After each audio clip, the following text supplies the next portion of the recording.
বান্দা যখন মুখ দিয়ে বলে হাসবুনাল্লাহ, আমার আল্লাহ আমার জন্য যথেষ্ট, এই বলে যখন নিজেকে সঁপে দেয়, তার কি লাগবে ওই দায়িত্ব স্বয়ং নিয়ে নেয় কে? সবাই বলেন স্বয়ং নিয়ে নেয় কে? তাহলে আমার প্রিয় ভাইয়েরা, বিপদের শুরুতেই আমরা বলবো ইন্না লিল্লাহ।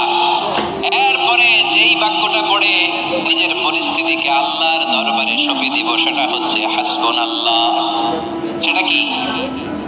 কৃষ্ণ বলেন লা ইয়াজালু লিসানুকা রাতাবান মিন যিকরিল্লাহ, সব সময় আল্লাহর স্মরণ দিয়ে, জিকির দিয়ে জিহ্বাটারে সিক্ত রাখো। আর শয়তানু জাসিমুন আলা কলবি ইবনে আদম, শয়তান বনি আদমের কলবে খামচি মেরে বসে থাকে।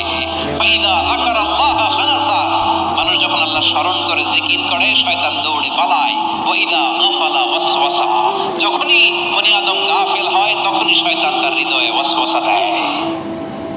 এজন্য বিপদে পড়লে ইন্না লিল্লাহ, নিজের সব টুকুন করার পরে, নিজের রোল প্লে করার পরে নিজেকে আমরা কি বলে সঁপে দিব? সবাই বলেন, সবাই বলতে হবে, আরো জোরে বলে,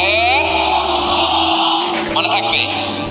বিপদে পড়লে প্রথমে ইন্না লিল্লাহ, এরপরে নিজেকে যখন সঁপে দিব তখন হাসবুন